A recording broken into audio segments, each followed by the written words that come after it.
Hey, remember when Luke Skywalker and Han Solo destroyed the Death Star? That was pretty cool. We're gonna get pulverized out here. Look, we got 4 or 5 of the main characters on this ship. I think we'll be fine. Ah, look at that one! Ah, look at that one there! Now, just in time for the holidays, the creators of Blue Harvest bring you the next adventure in the Family Guy Star Wars saga. Something, something, something dark side. Yeah, look, the giant chicken's Boba Fett.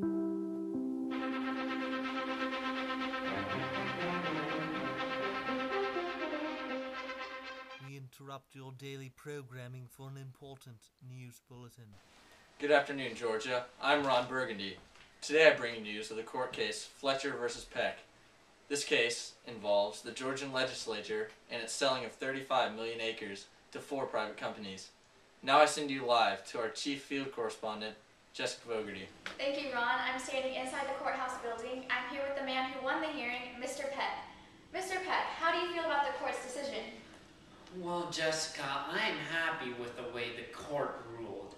The Yazoo lands are Indian territory that was granted by the Georgia state legislature to 4 independent companies after being swayed by bribery. I acquired these lands legally through contract with the state of Georgia, and I had every right to sell it. How was the Georgian legislature bribed?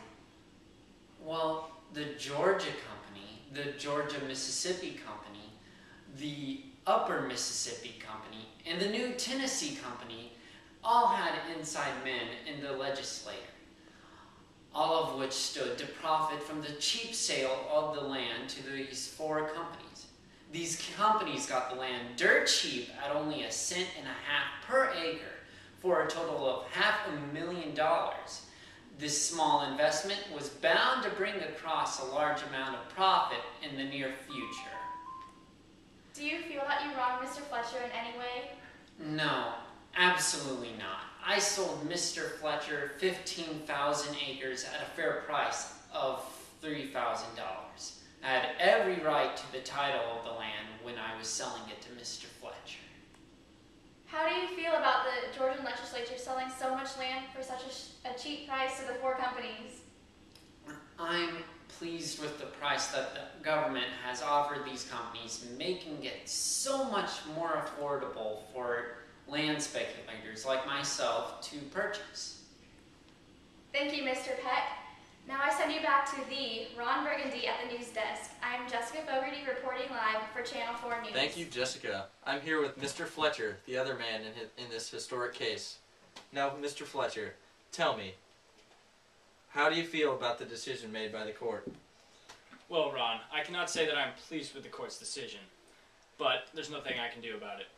I still get to keep the land, so I'm happy about that part. But I still don't think Mr. Peck had the title of the land when he sold it to me, so I'm disappointed with that part of the court's decision. But I'll live with it. Why don't you think Mr. Peck had the title of the land? Mr. Peck did not have the title of the land because in 1796, the Georgian legislature declared all rights and claims under the Yazoo Land Act to be invalid, and Mr. Peck lost his title in this nullification. Why did you file this lawsuit to begin with? I was afraid I was going to lose my money and the land, because the Georgia legislature had recently revoked the Yazoo Land Act. So I thought if I paid for my land, Mr. Peck would walk away with the cash, and the government would confiscate my land. Thank you, Mr. Fletcher. Now I send you back to Jessica Fogarty in the field. What do you have for us, Jessica? Thank you, Ron. I am here with Chief Justice John Marshall. Welcome, Your Honor. Oh, thank you, Jessica. So, why did the Supreme Court take over this case? Because this case challenges the interpretation of the Constitution, which affects the entire national government. It is the responsibility of the Supreme Court to interpret the Constitution correctly, with the ideals and best interests of this nation in mind. I heard about an ex post facto law being involved. What does that mean? Well, Jessica, I happen to have the law right here. The ex post facto law says that an act committed before the passing of legislature banning said act cannot be tried to be illegal by the same law. How is this relevant to the case? Well, Mr. Peck purchased the lands while the Yazoo Land Act was still in effect. So Mr. Peck had every right to the title of his land even after the Land Act was revoked. In the future, how do you believe that this case will change the role of of the judicial part of our government.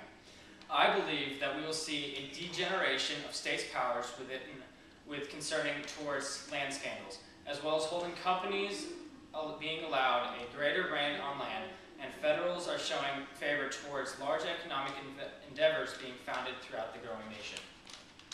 Thank you, Chief Justice John Marshall. Now, back to Ron Burgundy at the news desk. I am Jessica Fogarty reporting live with Channel 4 News. 1001, 1002, 1000. Thank you, Jessica. And that is all for our special report. And I'm Ron Burgundy, saying stay classy, Georgia. Who put the question mark in the teleprompter? Thank you for your patience.